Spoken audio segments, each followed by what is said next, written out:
Yes, thank you. Good morning, Cozy. You still hear me? I don't feel like I'm. No, you're not. Okay. So I'm going to use my principal playground voice to get started. Welcome, I'm Julie Botel, president of COSI. COSI, of course, is the Community Officers Association of Singer Island. So if you're new to us, this is what we do. We inform people, we help people get together and converse and learn from one another. We have proof of notice of this meeting, and I'll do a quick roll call. Bill Control, Barb Hanson. Here. Mike Slosser is with us virtually. Here. This is away, and Marty Zipper is here. Yay, we have four. And we'll have a quick treasurer's report from Laura. Yep.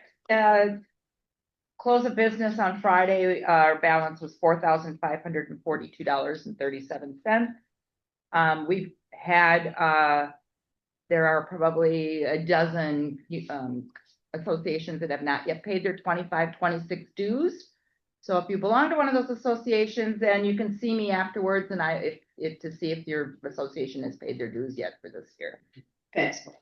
And I want to quickly remind people that there is a special election primary on Tuesday, and all four of the candidates are here. Thank you to every one of them for coming. Raise your hand if you're a candidate this election. Thank you, thank you, thank you. I don't know where Laura was here, and maybe she went to get her literature from the car, but they're here, and the primary is on Tuesday, and then the general is for the special elections coming up very quickly. So we're happy that they were all able to take time out from their schedules to introduce themselves to us. We had a great relationship with Mike Caruso when he was in that seat, and we hope to have equally as good a relationship with the person who fills that seat after March. We want to ask you to be on the lookout for a survey at the end of this season. This session is the most anticipated, the greatest attendance, as you can see, of all our sessions. We did send out a survey, it must be 6-8 months ago. And this is the one that people said, yes, we want to see that again. We want to come back for that. So we'll do that survey again, and we hope that you respond to it. This State of the Island session was really the brainchild of Bill and Mike, who 9 years ago, or so. I'm gonna put this down. Yeah. It's clearly from.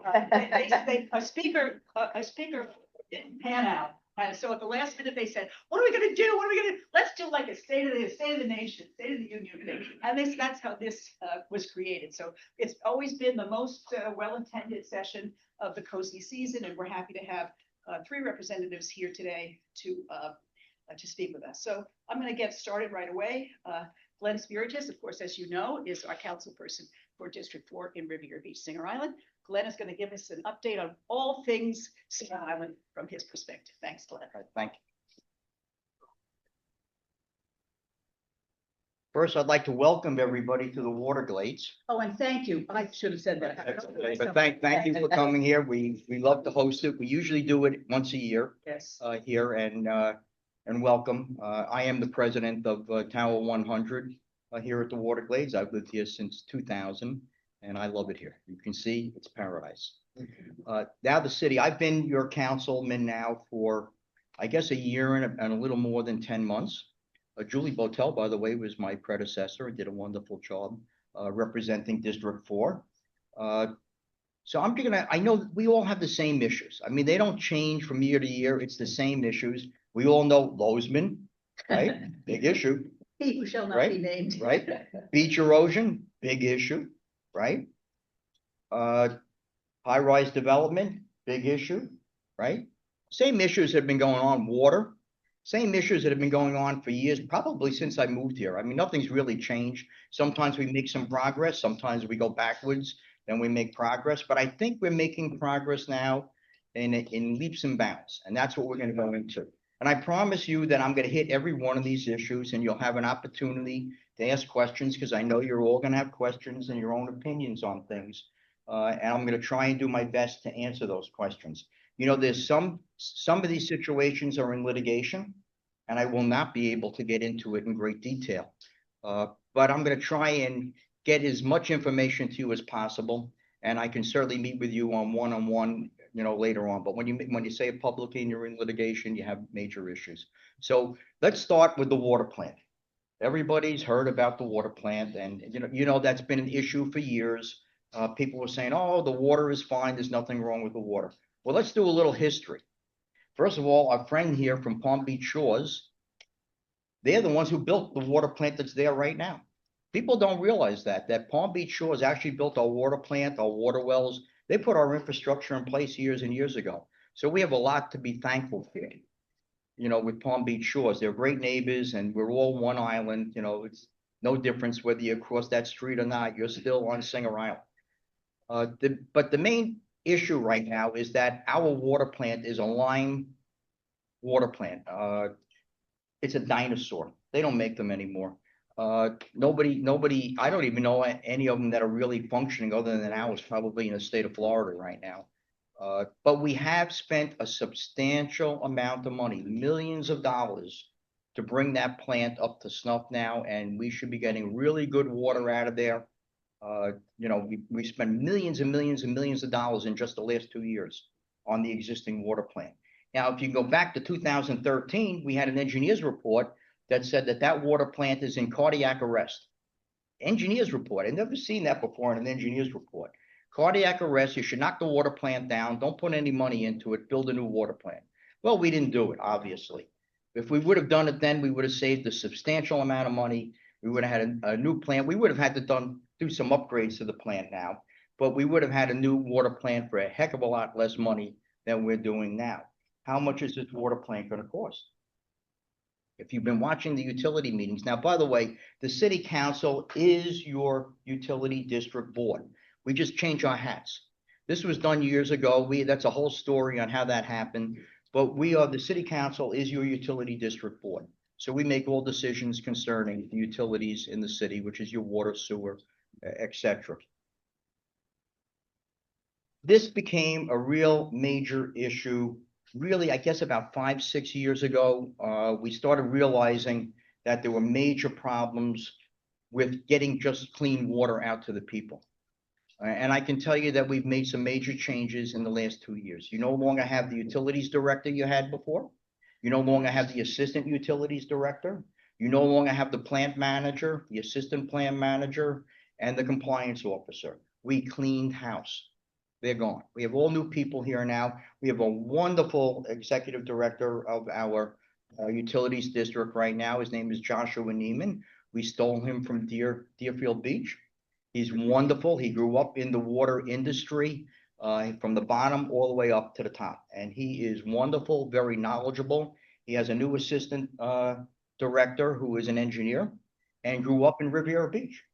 So we're very lucky to have a new team in place now. We have all new people. That you probably saw that we had lawsuits and everything that went back from years ago. The Office of Inspector General was doing an investigation of our water. Our previous mayor asked for the OIG to come in and do an investigation. They actually found that some of the tests that were done by our compliance officers that said that we failed the test were changed to say that we passed the test when they gave the reports to the county health department. How did the OIG find this out? They went right to the lab and compared the lab reports. We use an independent lab, and then they went and looked at the county reports and they saw that they were totally different. They were the opposite. So clearly we were given violations on that, but we've now rectified that. How did we rectify it? We're no longer going to be sending our reports directly, to the city. They're going to be done by the county lab from now on, and we're taking the middleman out of it. So the county will have those reports directly, and we won't have that situation where someone can play games with your reports. So now, what's the status of the water plant? People ask all the time, what's going on? We've been hearing about it. Your water plant is technically under construction right now. Does everybody know where the water plant is going, the new water plant? If you go to City Hall, you go right over the railroad tracks. On your left-hand side, you'll see the fencing and the signage. You'll actually see one of these big water wells that's being drilled right now. That's the injection well for the new water plant. That's $28 million of the water plant project right now under construction. You need that injection well to do the water plant. Actually, you could do it without the injection well, but it would cost us a ton of money to try and clean that water and get that water to where it has to go. So it's much better to have an injection well. I can tell you that we're very lucky here we have a lot of smart people on Singer Island, and we have to tap those people. We were lucky enough to have Susan Melamud, who's sitting right here in the front, who is an environmental engineer. And Susan came to the forefront. Her city needed her, and she did step up. And she has been working with the utility district for about the last 2 years now. About 2 years now, working on the water plan and bringing all her knowledge, because this is what she does for a living. She works for one of the largest companies that designs and builds water plants on the East Coast. So we're very lucky to be able to tap into her knowledge, and she's still working with us on these projects. So where are we with the water plant? Right now, it's a design build water plant. That means we hire a company to build it and an engineering company to work with them. And then they come up with numbers later on, what the maximum price would be for the water plant. And we have to decide whether we want to go with that or take an exit ramp and put it out to bid. Most municipalities use design build when they don't have the money to bond the project. So you sit there and you say, how are you going to build this project? How much money is it going to cost? Well, this project went from 150 million to $400 million. 400 million. And that doesn't include all the water pipes that we're going to have to change throughout the city. That's going to be a work in progress. It's going to take years and years and years. So where is this $400 million coming from? Well, first thing we did is we went to Washington, D.C. We met with our congresswoman and our congressman. We met with Lois Frankel. We went to everybody that we can get to. We met with the people at EPA, and they agreed to work with us under their WIFIA program. It's EPA funding. It's a low interest loan to the city. We actually don't even have to start paying it back until after the plant is actually built. And we can actually even kick the can down the road even further if we want to. But they're going to work with us, and we're going to have their staff working with us to assist us in building the plant. The second source of funding, that's going to be about 150 million coming from EPA, from the WIFIA program. The second source of funding is coming from the state, but it's really federal money, EPA money, that goes to the state for the state to dish out. And that's called the revolving loan program. They have it for sewer and water, but we're tapping into the water portion of it right now. We're going to go for about another 150 million from the state. But the good thing about the state program is that they can actually take 50% of that and turn it into a grant, an outright grant, because of our economic numbers for the city of Riviera Beach. So we're going up to Tallahassee on Monday, and we're going to lobby heavily to see if we can get them to give us the full 50% when we apply. We're going to need the assistance of our legislators up in Tallahassee. And some of the people might be sitting right here. They're going to help make that decision. So please vote. That's important. And I'm glad they're here to hear what our issues are. But that's going to be an important aspect in the funding. Hopefully we can get it to be a grant. But now, how can you bond this if you don't have the ability to pay it back? That's the real question. Where is that money coming from? So what we had to do was we had to raise your rates. You noticed that, and we're into year 2 right now. In October, the rates went up 18%.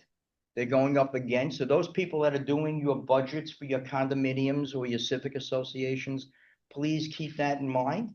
It went up 18%. It's going up 18% October 1 again. And it's going to go up 18% a year till we hit 100% increase over a 5-year period. Now you say, wow, how can people afford to pay these fees? Well, we hope that you're not going to have to pay those fees. We hope that we're going to be able to lower those fees through development. The city council, acting as the utility district, changed the fees for hooking up water for developers and new homes to $8,000 per unit. That's going to bring in a lot of money to the city, because that we're going to talk about the development in a few minutes. But hopefully all this new development, all the new people that are going to be using the water, and all of the new fees will give us the ability to bring down those rates. So that's what our plan is. And hopefully it's not going to happen overnight. You're still going to get increased fees for the next few years until these buildings are built, because it's going to take 3 to 5 years for these buildings that come out of the ground. But that's the plan right now, is to bring down those rates, but you have to prepare, you have to budget for those increases. I could tell you just my tower alone is gonna be paying, about $115,000 a year in water. So, you have to keep this in mind when you do your budgeting, please. Don't forget about it, because you'll get caught short, and we don't want to see that happen at the end of, your annual meeting will not be good next year. So just make sure you budget for that. So that's the water plant. That's where we are right now. The WIFIA application for the EPA will be going in within the next month. Same thing with the state application for funding. We're finalizing numbers right now. I know Susan has been working on them with our staff to see. We're trying to negotiate the numbers down. We've gotten it down about 15 million so far, but that's not a heck of a lot when you're talking about $400 million. So we do have the option, once again, to take what we call the off ramp, the exit ramp, and put it out to bid and have major competition, for who's going to build the plant. So we're looking at both areas right now, but we expect to have this plant well into construction. As I said, it's already in construction, but it will be well into construction within this year. So we're all looking forward to having a new water plant. It won't be online probably until 2029. It takes 1 year to put a plant after it's complete to put it into a functioning plant. You have to get all your approvals. You have to prove that the water is meeting certain levels, everything else. It takes approximately a year. So even though the plant will be done probably in 2028, it won't be operating till 2029. But our old plant will be up to speed, and it is pretty much there now, and you will be having clean, safe water coming through our pipes, and it'll be safe to drink and safe to take your showers and everything else. You've probably already seen some major improvements in the color of the water. We had to put in all new membranes and everything else into the old plant. We're using, by the way, the new plant we're using a system. It's an ultra membrane system. It's going to meet all the PFAS. Those are the new requirements for EPA, which every municipality in the country is going to have to meet next year. We're going to be way above those requirements. So you're going to have a super state-of-the-art water plant that nobody else has in the state of Florida that I will know of. So we're very lucky that we got to this point. It was a tough road getting here, but we're here now. So that's the situation with the water. Now, what we found out, Susan found this out. Susan does a lot of research, by the way. When she was working on the water plant, she found a study that was about 5 years old. In this engineering study, it said, we don't have the water pressure to fight a fire from the firehouse to the water glades. The high rises. The high rises. So what we're doing now is, as part of the fire station project, we're going to get into the fire station project, and that's been going on for a long time now, but it's under construction. If you go by there, you see we knocked down the old firehouse. We have a brand new firehouse. This is a $30-some-odd million project that's going on right now. That was a bond that was passed. But before we could build the new firehouse, we have to build a new water storage tank next to it. So you see the old water storage tank is there now. When the new water storage tank is complete, which is under construction now, we'll take down the old water storage tank and we'll build the firehouse where that is. So that's the plan. It's going to take about 2 to 3 years to have that firehouse open and operating, because it's going to take at least a year. So now, as part of that project, we said, you know what? Susan found this pressure issue. We're going to be putting in all new water line down A1A from the firehouse all the way to the water glades. That's part of that project. So you will see that under construction within the next year. It's part of that whole project. So it's included in that $30-some-odd million for that project. So you'll see it's taking time, but we're doing it right. And the new storage tank is going to have much more capacity than the old tank did. You'll see your pressure is going to be much better, obviously, and we're going to have the new water lines. So that's a major project for us right now. We're all concerned, of course, we're an island, right? Where does our water and sewer come from? It comes from the other side of the Intracoastal. So right now we have 2 water lines and 1 force main. A force main is a sewer line. going under the Intracoastal to the island. They're very, very old. They're older than me, so they're really old. And these lines are not underneath the Intracoastal, they're sitting on the bed of the bottom of the Intracoastal, which is very dangerous, because if a boat drops its anchor and pulls, they can break one of those lines wide open. So now we started this a few years ago. We're working now, we actually have the money in place. It's in the budget. We have over $30 million. These are a lot of money. You're hearing big numbers here. This is in our city budget. We have $30 million to build a new water line and a new force main. The plans are going to be complete in February, and it'll be under construction in the next 6 months. We expect it to be under construction. So you will get a new line, new water line, a new force main, and then we're going to repair the old ones so that we have redundancy. So if one line goes, we can go to the next line. So this is going to be under construction, and it will take about a year to do this project.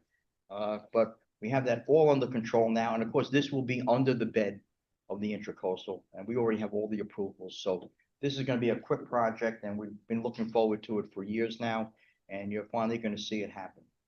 So the infrastructure, you can see we're spending a lot of money on infrastructure. We fixed a lot of the lift stations.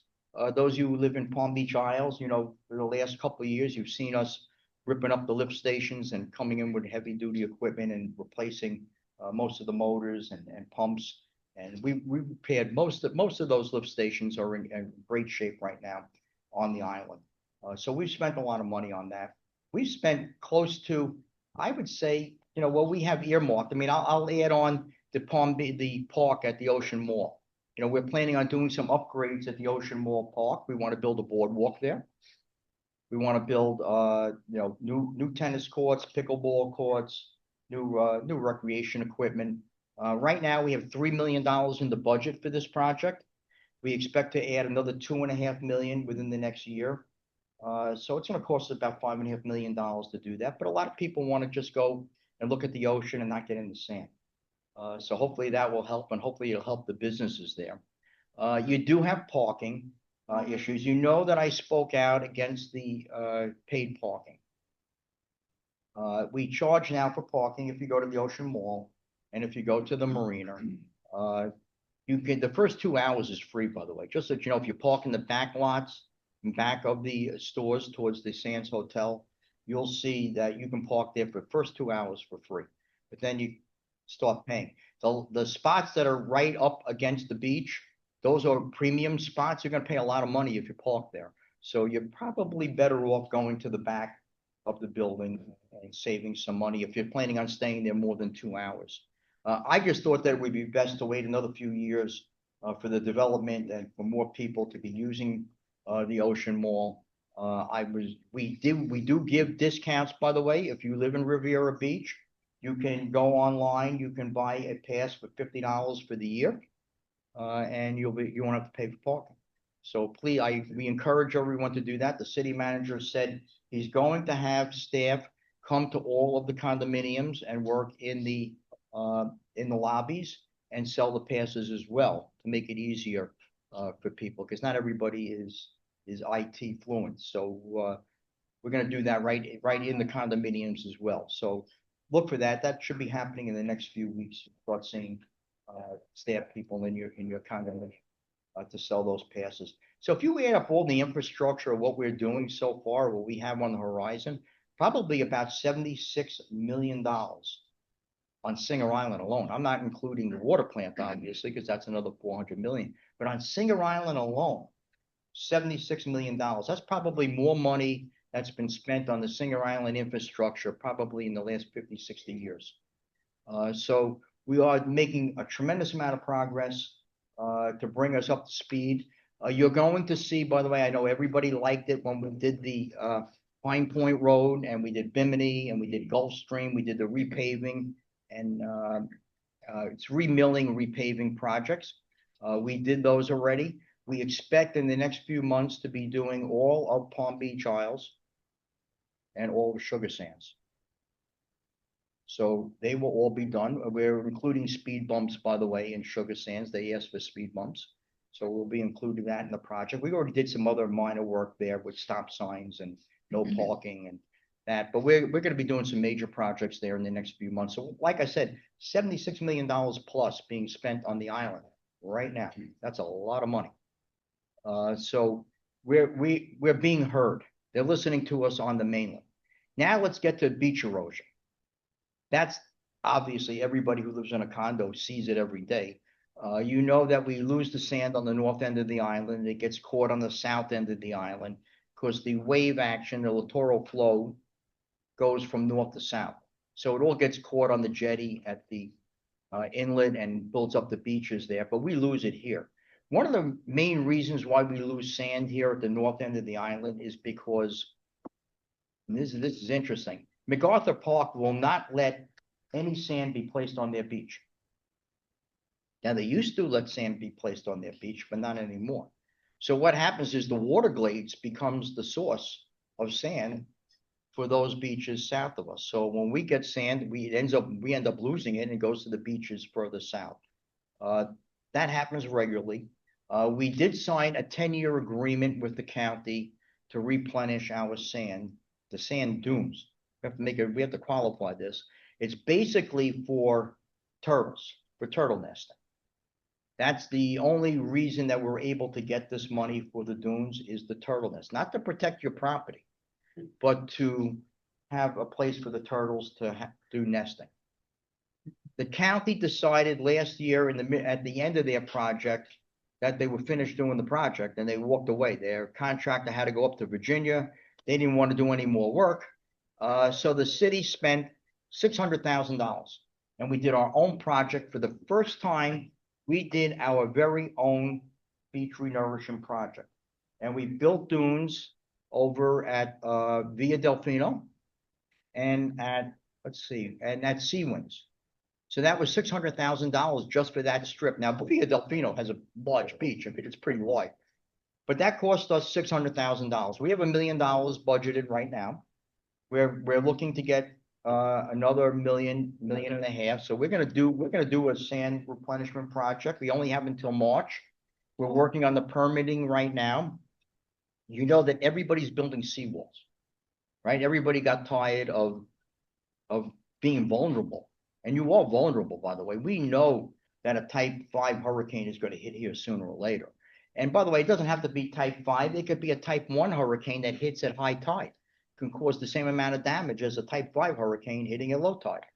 So we are very vulnerable here. And our seawalls are vulnerable. The whole purpose of a dune, now we're going to talk about protecting your property. You know, we're not going to say this to the state. We're going to say to the state, turtle nesting. We need a place for turtle nesting. But we want to protect our seawalls because if the seawalls are exposed, the cost of maintaining a seawall is astronomical. The steel starts rusting and rotting and it's just continuous. If we keep the sand on top of it and keep it encapsulated, you have very little maintenance on these seawalls. Last year, Ocean's Edge did a seawall. We got them an emergency permit because I don't know if you remember, the whole bottom of their building got totally scoured out. You were able to see all the concrete piles underneath that building. The only time I saw that before was when Hurricane Sandy passed Singer Island, and it was 250 miles offshore. And I was standing on the overpass here at the Waterglades with the state representative, their DEP representative, and one other person from our condo board. 25-foot waves were hitting our beach. That was 250 miles offshore. That's when the Ocean's Edge was just being completed and the entire building was scoured out. And the same thing happened last year and we didn't have a hurricane. It was just normal king tides and strong winds, and that did it. So it's very, very important. We got them their emergency permit. They put their seawall in. If you go by there now, you'll see that when you get an emergency permit, it's supposed to be temporary. But they turn it into a full-time permit eventually. So that's now a full-time permit. So now they put the ties in and the concrete cap, and their seawall will be done. By the way, it's costing them over $4 million to build that seawall, to give you an idea. When we built our seawall here at the water glades, it cost us 4.2 million for 1,400 linear feet. That price now is almost doubled, quadrupled, you know, in some areas, depending on where you are and how hard the stone is that they have to get into. But the prices are going up, but all the condos, East Point did theirs last year. You know, that was controversial years ago, but East Point did finally do theirs last year. The Sea Dunes did theirs last year. Right now you have the Dunes Tower next to us here doing their seawall. You have the Sea Grape doing the seawall and the Aquarius. They're all doing it together. Via Delfino seawall is under construction right now, and a portion of the Sea Winds is going to be done as well. I've been meeting with the beachfront condominium and 5,000. They also are looking to do seawalls at the north. It's very important, the north end. The south end of the island, it's not that important, but the north end, it's very important. But we're working on a long-term plan. Part of our agreement with the county was to come up with long-term solutions. We held a town hall meeting recently, a few weeks ago. Many of you were there. It looks like these are engineers, coastal engineers hired by the county and the city. We both pay our share on this. And right now, it looks like the only thing that's going to be able to get permitted will be a groin system, which is jetties. They don't think that that anything offshore is going to get any approval from the Corps of Engineers. So it looks like it's going to be jetties. That's what we're working on. It will take 3 years to finally get this resolved and maybe get it put in place. Where is the money coming from? The county will have to come up with a big chunk of change, but we're going to go to Washington, D.C., and we're going to see if we can get the Army Corps of Engineers to do this project. I was successful in doing that on Long Island with the Corps of Engineers, and we call those shoreline protection projects. But we're going to try and do the same thing here. Our problem here on the island, just so you know, why people say, why are they not pumping sand onto the beach? Like they do in Juno Beach and Jupiter, they're pumping sand. You see it in Palm Beach. They take the sand from that side of the jetty. They have the pumping station there. They pump it right onto the beaches because we have a hard bottom here. You know, those big concrete, they look like concrete, but it's stone. It's natural. It's a natural coral. It's a spawning area for fish. So environmentally, we cannot touch it. They will not let you put sand on it. So we have no choice but to bring our sand. We bring it from Fort Pierce. Comes by truck. So that's where your sand comes from, in case you were wondering. But we are going to do a sand project. Lozman, I could tell you, we had him in federal court this year. He lost. He didn't really lose. The court ruled that it wasn't prime for them to make a decision. Right? Wasn't ready for them to make a decision because he still had the opportunity to apply to the city for his permits. The only thing he could really apply for based on what our zoning code is right now is like a little platform that you could probably fish off of. But they said he has to do that. So you're going to see a sign going up there. Don't get scared. You're going to see his yellow sign getting up there that he's, you know, planning on doing this project and everything else. He will probably be turned down. He will most likely be turned down on that project. And then he's going to go back to federal court saying, see, I did everything now. They won't let me build. We're in a difficult situation because the courts have always ruled you have the right to do something with your property. You have the right to do something. Otherwise, your property is condemned. They took your property away from you. You have the right to do something. So we're working on our comp plan right now, an update of our comprehensive plan for the city. We will be holding town hall meetings. We will be holding workshops. So please, there's going to be more. We're almost finished with the comp plan, but we decided we're going to do one more workshop, one more town hall meeting for everyone to have input.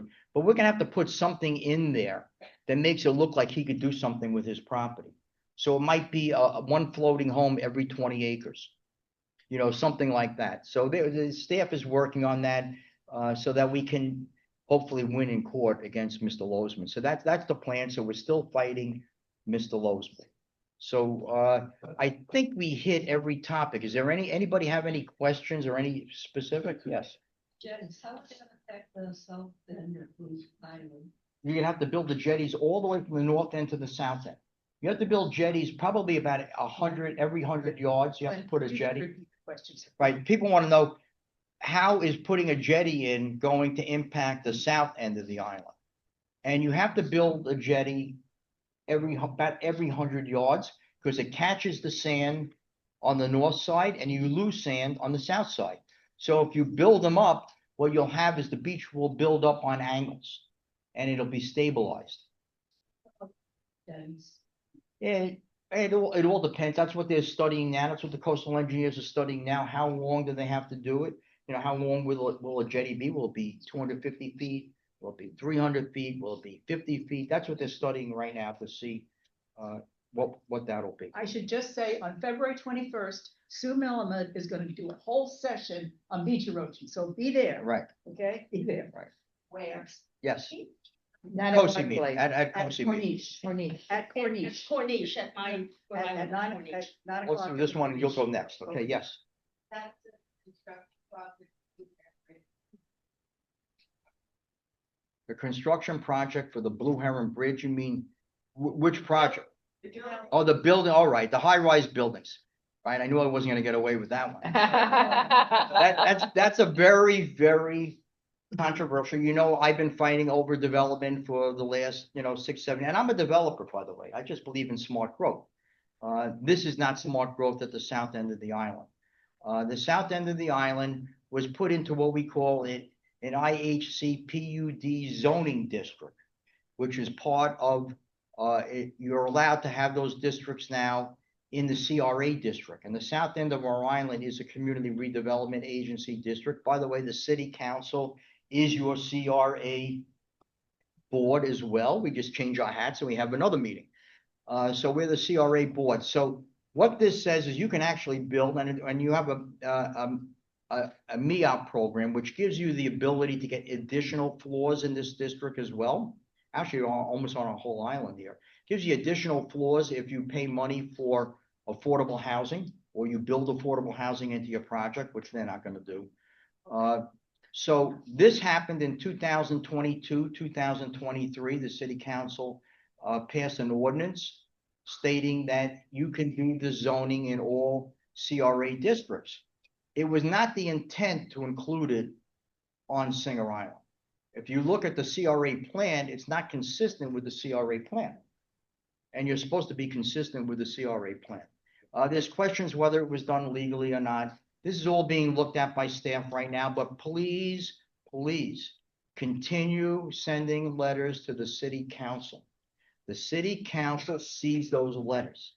They know. I was getting about 30 letters a day to not support high-rise development, at least 30 a day. Some of them are still coming, but not at the magnitude that I had before. Please send them. We do see this, and I'll give you a perfect example how we see this. You know, there was a project between the Martinique and the Oasis, right? That property's been sitting there now for a while. It's owned by the Sofa family. They're very, very big. That's Turnberry Development. They build in Miami. They build in Las Vegas. They build in New York. They're huge. They bought that land for $33 million. They came to the city with what we call a text amendment. The developer can come to the city and say, you know what? I need you to change your zoning ordinance because I can't build what I want to build here based on what it is. Now, you need the city council's approval, obviously, to do this text amendment, but they have the right to start the process with our staff. And the same thing, by the way, with the high rises, these 28-story buildings that you can build now in the CRA district, the city council must approve it by a majority vote. So it's not automatic. It's not as of right. Right now they can build 8 stories as of right. So when this project came before the city council for a text amendment, now I met with the developers a number of times. I tried to convince them to build as of right. They could build a 10-story building there, by the way, without any text amendment, but they want a 16-story building on that vacant lot. So what happened was the community stuck together, and please, it is so great when the whole community works together. You know, Lowe's may not be your issue, or the submerged lands may not be your issue, but please work with the people who it is impacting. We have to stand together on all issues, whether it directly impacts you or not. We must speak as a group, because when you speak as a group, the numbers count, and the council knows how to count. So What happened was that came before the city council for a text amendment, and one of the council members actually made the motion to move move this text amendment forward. They could not get a second. It died in front of the city council.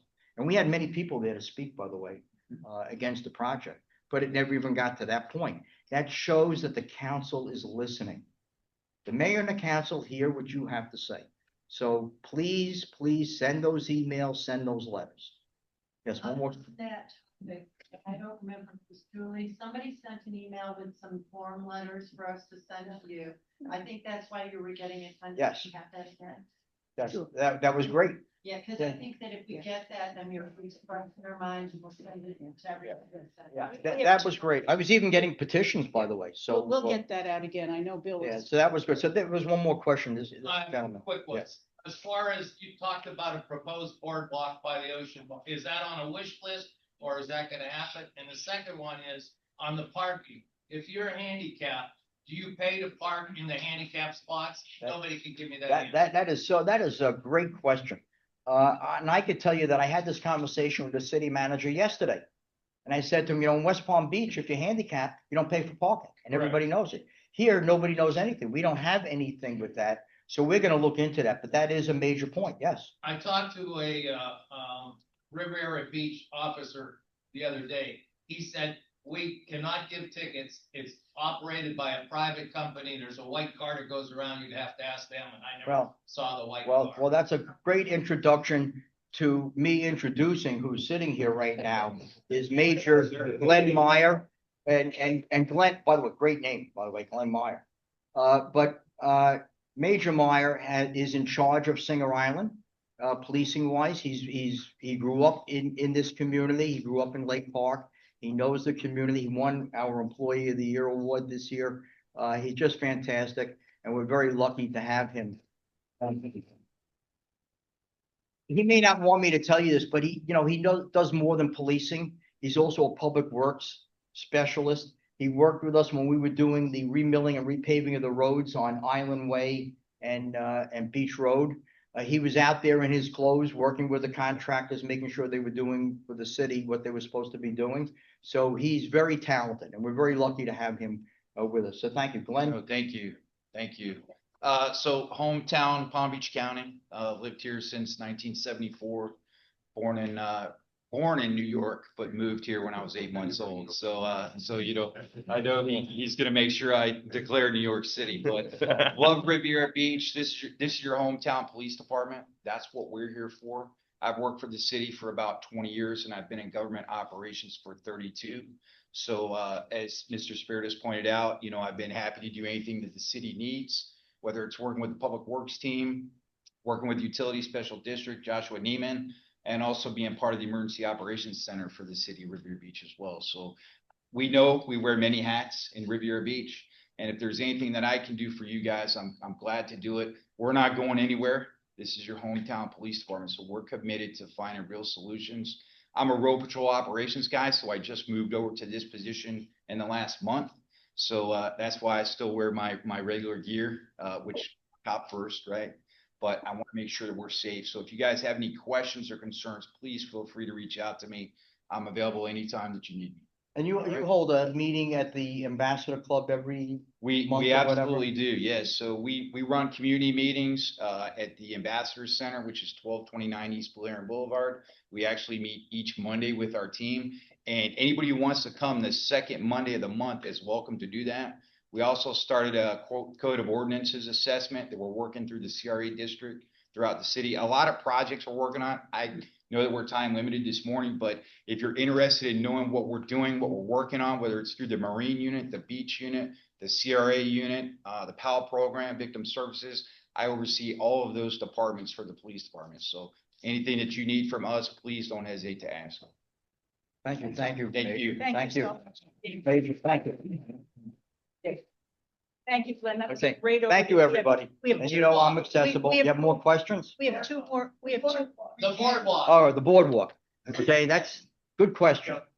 We have $3 million sitting in the account right now. It's in design phases. So we do expect to build the boardwalk.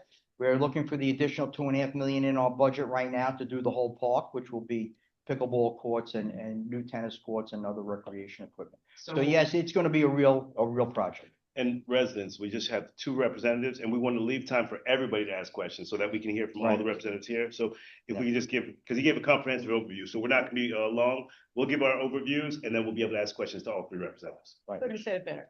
So thank you, Glenn, so much. for Thank a you, great thank you, overview. everybody. And now we want to welcome Steve Smith, who was commandeered by Mayor Fires, who could not be here to represent Palm Beach Shores. Steve found out he was speaking about 5 o'clock last night, so we are. That's all right.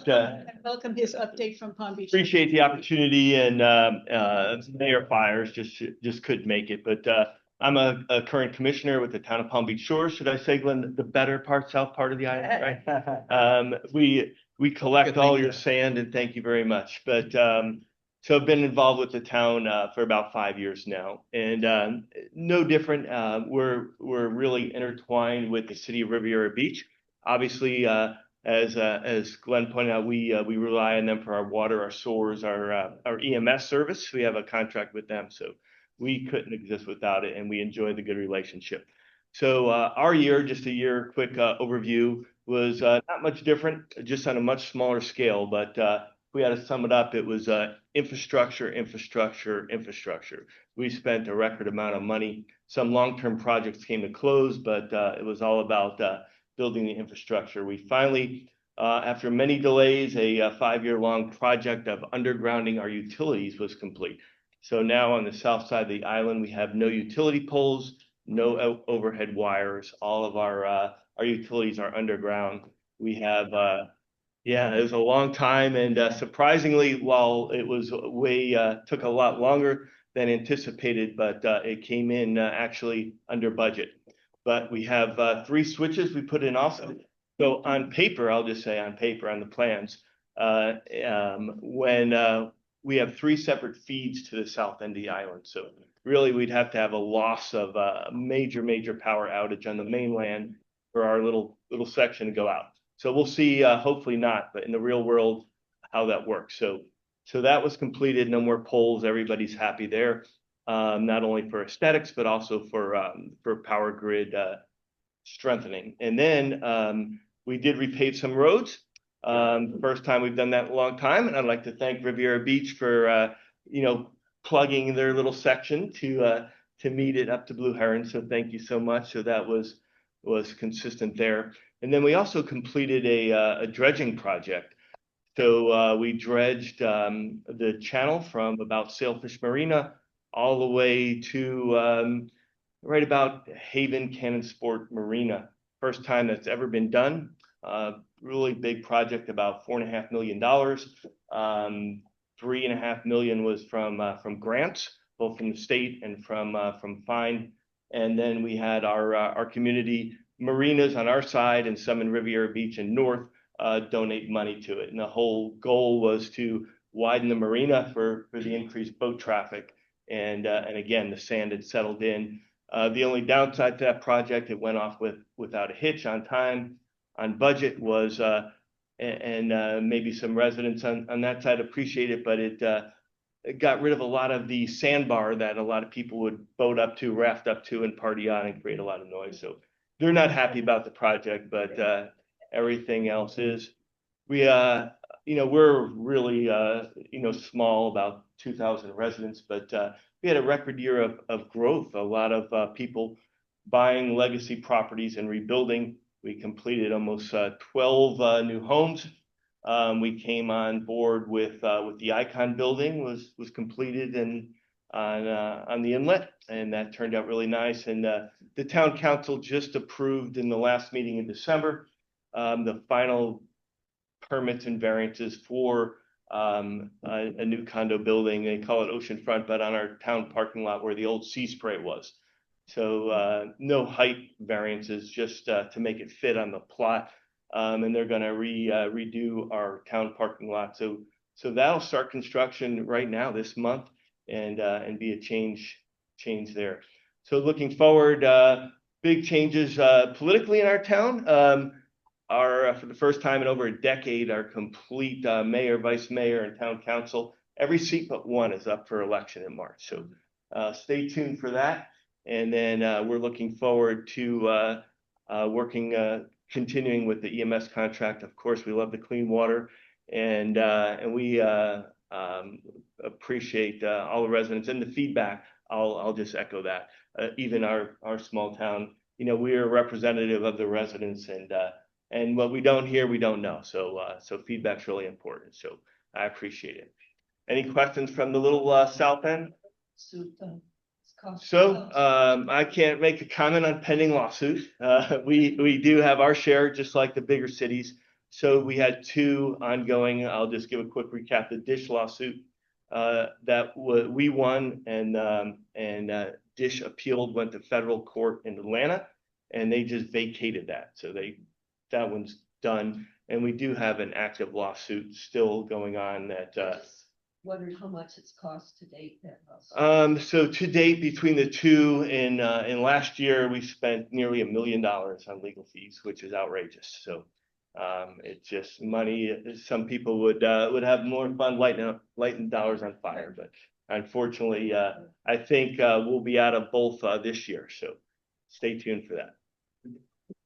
Thank you so much. Do you have any extra stand from the direction? Yes. Yeah. Well, I'll make a deal. We'll trade it for water. How's that? It's a deal. All right. I should add that since they brought this up, we are starting a $600,000 study right now to bury all the power lines on North Ocean Drive. Great. So the city is working towards that right now. Thank you so much, Steve. It was great of you Thank to you. fill in. We appreciate it. So, and now we're going to hear from Mayor Doug Lawson. COSI now represents communities on the mainland as well as the island. So we thought it was appropriate to have someone from the broader community address us this morning. Mayor Lawson. Good morning, everyone. So I'm going to keep my comments brief because I want to leave time for actually our residents to ask the questions, especially when we have these town halls and these conversations. We want to hear from the residents, hear the concerns so we can try to address them or to allow for staff to do that. Our representative gave a very comprehensive overview of what's happening on the island and on our mainland now. So what I just want to talk about briefly is going to be this election that's coming up. Next Tuesday, it's going to be very important. Please get out and vote, residents, because our representative, Mike Caruso, was the last representative for the city of Riviera Beach. He represents Singer Island, but he actually made sure he advocated for our residents here when we did not have a representative for the entire city. There was a time frame where a gentleman ran for Congress and we didn't have representation. But because Michael Caruso did such a phenomenal job, he was able to advocate and allow for us to still have some dollars coming in and to not let our money get vetoed by the governor when it was coming to the city. So we were thankful. So this representative matters. This election matters. So you guys are really going to represent what happens in Riviera Beach, especially within this island, for a representative up in Tallahassee. That's first and foremost.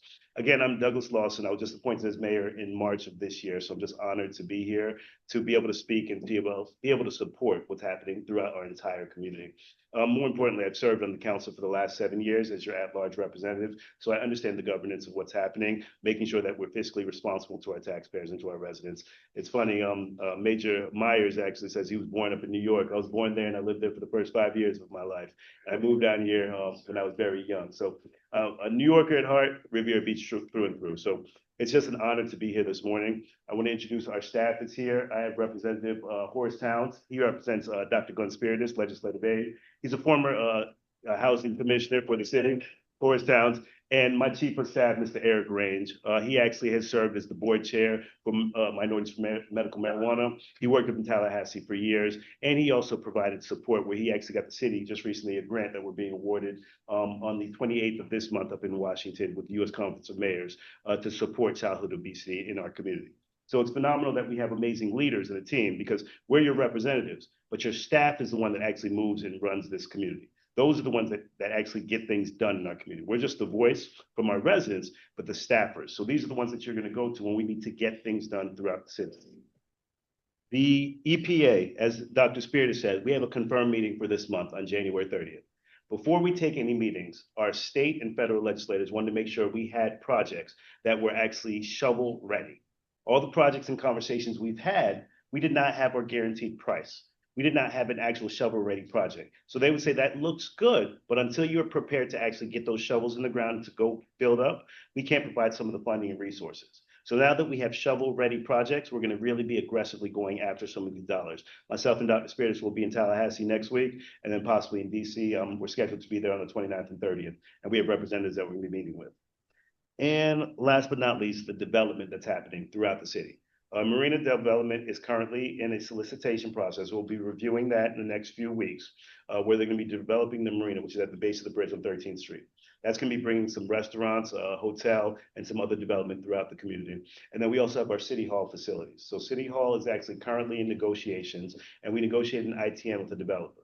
That project is gonna bring about $400 or $500 million of development right onto the mainland and actually address some of our infrastructure, where it's gonna be housing, where it's gonna be our City Hall, and it's gonna be in conjunction with the high school that was approved by the school district, which is gonna be a community high school as well. So I wanted to leave as much time as possible, but I just want to give you guys a brief overview. Dr. Spiritus gave a very comprehensive overview of everything that's happening. So grateful that we can work as partners throughout the city, and just thank you for the time, guys. We'll take, you're gonna take all the questions for all three of I us just now. want to say, I worked with Mayor Lawson when he was a councilman here on Singer Island, and he was very, very active in making sure, working with Julie, and making sure, and then working with me when I got on the council to make sure that our projects that were on the top of our list got done.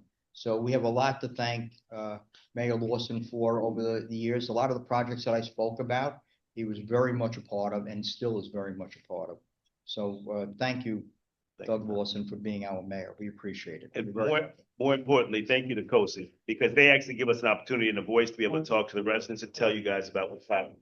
So our partnership, as you've seen with the board, we're trying to work in a collaborative effort to get things done. Because ultimately within governance, you can have different opinions, but the goal is just to move the city forward. So that's why we work together as a tandem and a team. So thank you. And we want to just do some questions now, just to be able to address anything for the city. So all these projects, they're, fantastic, they're huge, they're tens and hundreds of millions of dollars. And that's essential. On a more granular, very small level, what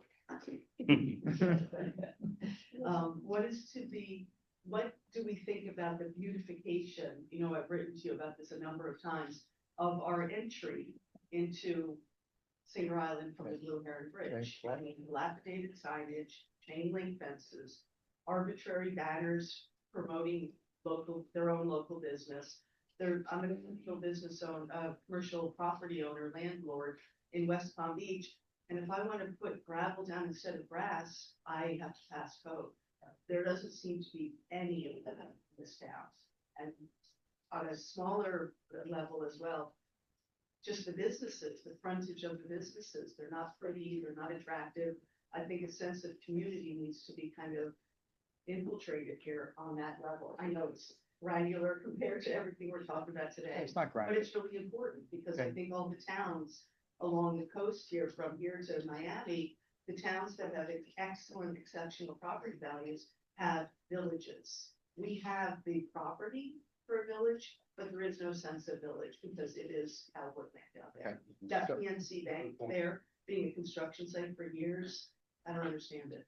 Okay, so, well, the PNC Bank, that's, Right. the Wells Fargo Bank, this is on Lake Drive you're talking about, that's gutted out right now. It says- We've been working with the developer there. The people that own that piece of property own the Buccaneer. We've been working with them. That's going to be an upscale convenience store. They had all their permits approved. They're under construction now. They're tying in. You're gonna see some major work going on there in the next month or two. But we've been working very closely with them. We had about 3 meetings with them with our building department to ensure that all the building permits were issued. They were having some major problems in getting those permits issued. That's why it was at a standstill. Now it's under construction, so that'll be done. But if you're talking about coming over from the west side of the bridge onto Singer Island, clearly, obviously, a 30-story building would not be a good thing to be looking at when you come over that bridge, because when you come over the bridge, you see the ocean. It's one of the most dramatic historic views that you can see. By the way, that could actually be placed on the National Register. A lot of communities do that, and we'll look into that in the future. But we are working on Lakeview Park. That's that little community when you go right over the bridge, it's just to the south. We're working with them. We're gonna be upgrading that entire area. We're gonna be doing their roads, landscaping, signage, everything else in that area. There will be signage for Singer Island, welcome to Singer Island, signage that's being worked on right now by the city staff. We're having, I'm not really So, talking about that. I think I'm more so talking the, about- yeah, so coming over, before you get over the bridge, so Blue Heron and Broadway at that corner, coming towards the bridge. The signage, the retails, It's on, yeah. over on that. Singer Island. Okay, so what, Yes, so, so- all right, so that's an easy one. Yeah, The problem is that everybody, that area is zoned, they all think that they're sitting on an oil well, all those dilapidated Yep. buildings, because they think they're getting 28-story buildings. So no one's gonna do anything with that property as long as they think that they can get a 28-story building. When we resolve this issue on what height will be permitted and what height will not be permitted, you'll see that entire area redeveloped. Mhm. You know, so they're just sitting right now in a temporary holding area until the city works out what's gonna happen zoning wise in that district. Which I can understand that, but how many years have we talked about? Well, we're here now. I mean, we're at that point right now. Current discussion. About what? And hotel. So the Sands Hotel. Well, you see that, we've been issuing violations on a regular basis to the Sands. You see that they're doing a lot of work there. I mean, it's mostly aesthetic, but we keep going back and giving them more violations. Well, we, you know, we can, but we can condemn it and we would then have to pay for it. But I think that we're gonna be able to get a developer to develop that area. I've talked to two developers already that are interested in building a mixed-use building on that site. So I think that within the next year, you're gonna start seeing something happen in that area. You know, the owner of the Sands died and his son owns the property now and he's looking to sell it. He wants to get out. So he'll be talking to a few developers, you know, real soon. But just one short question, I'm sorry. Mhm. Is there code enforcement here for the meantime? Yes. That you can say you're not allowed to put banners up in Amrit outside. I put banners up outside my house, Ravis now. You're right, 1,000%. Not only, we hired new code enforcement officers. Chris Farrell, the former weatherman. Does everybody remember Chris Farrell when he used to do the weather on WPTV, I think is where he used to do. He lives in the Marina Grant. He's become very active in pointing out to the city issues like you are bringing up. You know, we get emails from him on a regular basis. As a result of his participation, we hired new code enforcement officers. They are going out there. If you have a problem and the city doesn't respond, just contact me directly. And we'll make sure that we get on whatever the issue is. But you see, we fix up the malls here on Singer Island. We did the landscaping. Well, give it time to grow in, but we put flowers in. We're gonna be redoing the sod that they put in. They didn't do such a great job in putting that sod in next to the pathway, so we're gonna be redoing most of that. But we are concentrating. You see, we clean the sidewalks now on a regular basis. We have water trucks going through. So we're doing what we can to try and make it look nice. You're gonna see a nice sign when you enter Singer Island, it's being done right now. It's being designed right now. So yes, these may seem small issues, but they're important. They're quality of life issues. They are important. Trying to get a Joe? question answered. Well, Joe? Yeah, so this is real granular. It's I think it's going to understand. I mean, anybody that's any sensitivity to the volume of condos for sale on the island, the decrease most likely year over year. Average selling price may be stable at best or declining.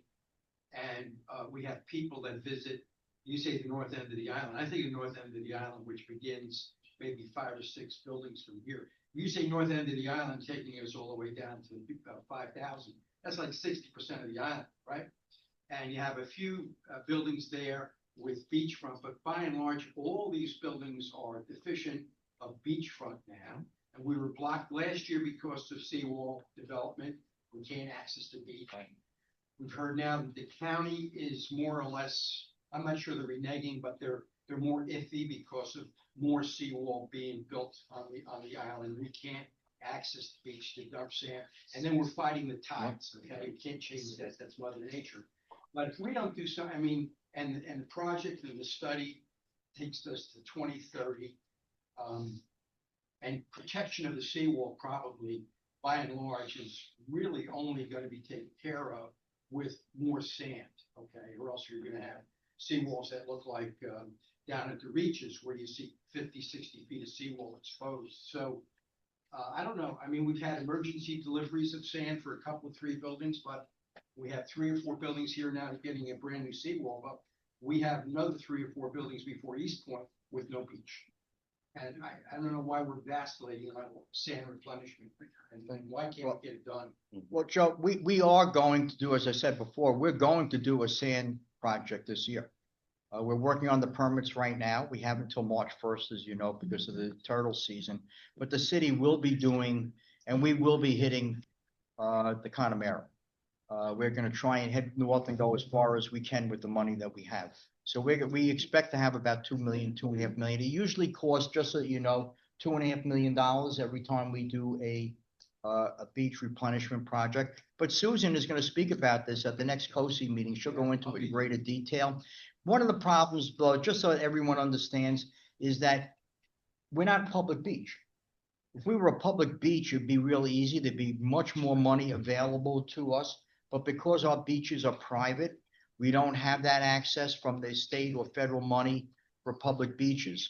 When we go up to Tallahassee, the mayor and I are going to be working with our state legislators, trying to get them to change what they consider a public beach. Because right now, our access ways that we have for the community on the beach up and down the island, we have about 3 or 4 of them. They're not considered public beaches because there's no parking. You have to have parking and a restroom. So, but everybody's walking from their houses. They're all, clearly it's a public beach. There's no question about that. So we're gonna try and work with them to see if we can come up with some changes in the law that exists right now in the state to make it easier for us to get more money. Glenn, you and I both understand this matter of public beach, because as you recall, during COVID, when they wanted to ban everybody on Singer Island for getting onto your own supposed private beach, it was considered a public beach, and we couldn't even access our beaches. So there's not a lot of consistency in that. No, clearly from the mean high tide watermark down is federal property. Okay, we want to really try to wrap this up, so I take one more question and then we can. Glenn, obviously, MacArthur State Park is a deeded property, but I'm curious to know, with all of your knowledge, would there, if they were willing to do something, ignoring the fact they won't, if they were willing to do something, would that provide a solution that is both easier and much less expensive and permanent? It would clearly help mitigate the issue. We have to do the long-term issue anyway, regardless. We're gonna have to look at jetties or groins regardless. But yes, they're putting sand on their beach would certainly mitigate the issue. Big time. And so this Right is now not- it scours out. You see it's, if you stand on the roof I of walk one of the down there all buildings, the time. you see it's scoured. So is there at some point a reason to actually challenge for environmental and protection? And Well, you know, I studied under a lot, you know, environmental engineering is my thing as well, you know, in school. And I studied under a lot of the top people, and there are extremists in any field. And there are extremists there. They believe environmentally, if God giveth and God taketh. They don't believe in anything to mitigate it. You know, that's just the way they think. I had one professor from Amsterdam who wrote the book, Signed with Nature. It's a great book. But he believes there should be no cities within 50 miles of the ocean. I mean, so what do you do with Miami and New York and Boston and everybody else? And their answer is tough luck. You know, which is crazy. I mean, obviously that's not common sense. You know, there has to be a middle ground somewhere. Where, I guess this probably would be a win season. Is Southern Florida or even the state, have any public water companies, or is it all municipality? I mean, private. Yeah, I mean, what- private. Right, you know. Yeah, they're all public and they're all private, but every town or municipality or groups of municipalities, like a region, would have a water treatment authority. And so simple math is, you talked about $550 million of water projects. Has there been any discussion to allow an American Water Works or somebody of that size to come in and actually take it over and. We even spoke with Seacoast. Seacoast won't do it. The permitting and the amount of water that you can get is not enough for them to make the money. So we tried to get Seacoast to come in here. They were not interested. But we spoke to one other private company and they weren't interested either. I am sure that these fine young men will stay after and answer any questions you might have, but we are committed to trying to stop at least as close to 10 o'clock as we can. So we want to thank you all for being here, especially on very short notice. Thanks again to the Waterglades for hosting us this morning. We really appreciate it. I want to call for volunteers to the COSI board. We are one person short. We are missing Kathleen Barron, who has stepped down. So if anybody's interested in serving, we're all volunteer board. We'd love to have you volunteer and help us with our sessions.